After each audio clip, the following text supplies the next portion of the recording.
Assalamualaikum. Welcome to my channel. My name is Muzaffar Iqbal.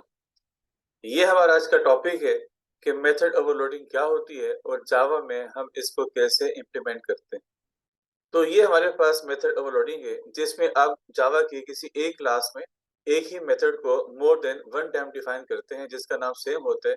तो इस चीज को हम यहाँ पे मेथड ओवरलोडिंग कहते हैं और आपने इन रूल्स को फॉलो करना होता है कि मेथड का नेम तो सेम होगा लेकिन जो पैरामीटर्स होंगे आपको वहां पे फर्क लेकर आना होता है। और ये फर्क दो तरीकों से लेके आए जा सकते हैं। या तो जो नंबर ऑफ पैरामीटर्स है वो उनके डिफरेंट होंगे, या अगर नंबर ऑफ पैरामीटर सेम है तो फिर आपको उनकी जो टाइप है वो चेंज करनी पड़ती है। फॉर एग्जाम्पल, ये हमारे पास एक क्लास है और आपने यहाँ पे एक मेथड डिफाइन किया हुआ है जिसका नेम सम है। ये दो इंटीजर पैरामीटर्स को रिसीव करेगा और एक वैल्यू को रिटर्न कर रहा है। अगर मैं इसी ही नाम से दोबारा एक और मेथड डिफाइन करना चाहता हूँ जिसके हमारे पास जो नंबर ऑफ पैरामीटर्स है वो 3 है, तो इस चीज को यहाँ पे मेथड ओवरलोडिंग कहते हैं। तो मेथड ओवरलोडिंग में जो क्लास है वो सेम होगी, मेथड आपको एक ही नाम से more than one time define करना होता है, लेकिन जो पैरामीटर्स होते हैं आपको वहां पे चेंज लेके आना पड़ेगा। यहाँ पे इस मेथड के दो पैरामीटर्स हैं और यहाँ पे इसी ही नाम से जो दूसरा मेथड डिफाइन हो रहा है वहां पे नंबर ऑफ पैरामीटर्स 3 है। तो आप इस तरीके से मेथड्स को ओवरलोड कर सकते हैं, या अगर आप चाहें तो आप ऐसे भी कर सकते हैं। ये मेथड है, इसके दो पैरामीटर्स है, दोनों इंटीजर है। यहाँ पे इस मेथड को हम दोबारा डिफाइन करें, इसके भी दो ही पैरामीटर्स है लेकिन इनकी जो टाइप है वो डबल है। तो अगर आप एक मेथड को more than one time define करते हैं और वहां पे लेकिन जो पैरामीटर्स है आप वहां पे फर्क लेकर आते हैं, यहाँ पे दो पैरामीटर्स है, यहाँ पे तीन पैरामीटर्स है, यहाँ पे दो ही पैरामीटर्स है, लेकिन जो इनकी टाइप है वो डिफरेंट है। तो आप इस तरीके से एक ही मेथड को more than one time define करके उसको ओवरलोड कर सकते हैं।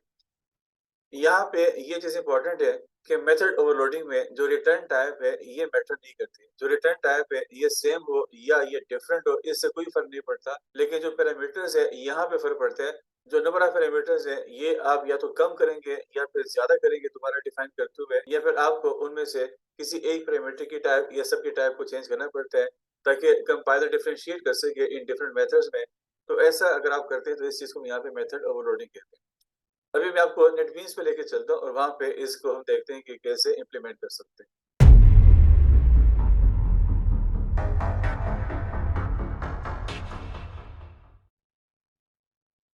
तो ये हमारे पास एक और एग्जांपल है। यहाँ पे हमने इस मेथड को दो दफा डिफाइन किया हुआ है, दोनों का नेम सेम है, लेकिन यहाँ पे इसके जो पैरामीटर है वो एक है और यहाँ पे इसके दो पैरामीटर्स हैं।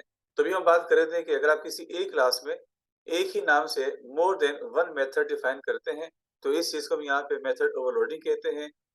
मेथड ओवरलोडिंग करते हुए जो नंबर ऑफ पैरामीटर्स है या तो आपको उसमें चेंज लेके आना पड़ता है, या जो टाइप ऑफ पैरामीटर्स है आपको वहां पे चेंज लेके आना पड़ेगा। तो हमने यहाँ पे जो नंबर ऑफ पैरामीटर्स है वो चेंज कर लिए। यहाँ पे ये एक पैरामीटर है, इसके यहाँ पे दो पैरामीटर्स हैं, तो कंपाइलर आपको इस मेथड की ओवरलोडिंग करने दे देगा। जिस तरह पहले बात हुई कि जो रिटर्न टाइप है वो यहाँ पे मैटर नहीं करती है, आपको जो चेंज लेके आना पड़ेगा वो इस वाले पार्ट में है। ये स्क्वायर के एरिया को कैलकुलेट करने के लिए लिखा गया हुआ है और ये जो हमने मेथड डिफाइन किया हुआ है ये रेक्टेंगल का एरिया कैलकुलेट करने के लिए डिफाइन किया गया है। अब क्वेश्चन यहाँ पे ये बनते हैं कि इसको हम कॉल कैसे करते हैं। तो कॉल करने के लिए हमें यहाँ पे मेन मेथड में कोड लिखना पड़ेगा।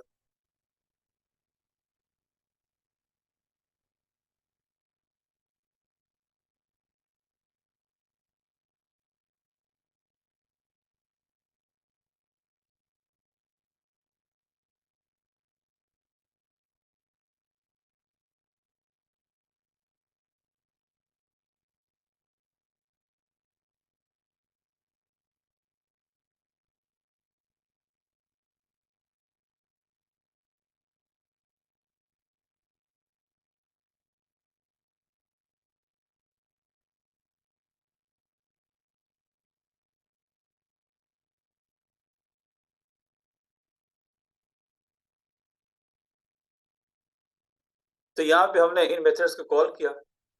ये हम कॉल कर रहे हैं फर्स्ट मेथड को जो बेसिकली स्क्वायर का जो एरिया है वो कैलकुलेट करेगा। ये हम यहाँ पे इसके वैल्यू भेज रहे हैं जो यहाँ पे आएगी और उसके बाद इसका रिजल्ट होगा ये रिटर्न होके इस वेरिएबल में आ जाएगा जिसको हम बाद में डिस्प्ले करेंगे यहाँ पे। ये हम कॉल करेंगे दूसरे मेथड को और यहाँ पे हम 2 वैल्यूज़ पास कर रहे हैं।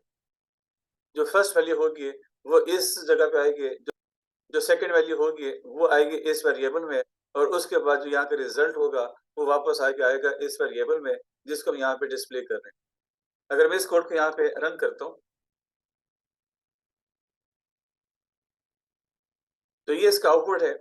ये डिस्प्ले करेगा एरिया ऑफ स्क्वायर और यहाँ पे डिस्प्ले हो रहा है एरिया ऑफ रेक्टेंगल। तो यहाँ पे जो चीज़ इंपॉर्टेंट थी वो ये है कि अगर आप किसी एक मेथड को more than one time define कर लेते हैं with different number of parameters या टाइप ऑफ पैरामीटर्स, तो इस चीज़ को यहाँ पे ओवरलोडिंग कहते हैं। अब क्वेश्चन यहाँ पे ये बनता है कि हम ओवरलोडिंग को यूज़ क्यों करते हैं? हमें ओवरलोडिंग को कई जगहों पे रिक्वायर्ड होता है। जिस तरह अगर हम किसी क्लास को बनाते हैं तो क्लास में हमें एक ही नाम से मल्टीपल मेथड्स को या मल्टीपल कंस्ट्रक्टर्स को डिफाइन करना पड़ता है। या अगर आप पॉलीमॉर्फिज्म करना चाहते हैं तो वहाँ पर भी आपको एक ही नाम से मल्टीपल मेथड डिफाइन करने पड़ते हैं। तो क्लासेस कैसे डिफाइन होती हैं और पॉलीमॉर्फिज्म क्या होती है, कैसे होती है, ये हमारे बाद के टॉपिक्स हैं। लेकिन हमें बड़ी दफ़ा मेथड्स को ओवरलोड करना पड़ जाते हैं हम जो प्रैक्टिकल प्रोग्रामिंग कर रहे होते हैं। तो आई होप सो कि आपको क्लियर हो गया होगा कि ओवरलोडिंग क्या होती है और हम कैसे मेथड्स को ओवरलोड करते हैं। Thank you.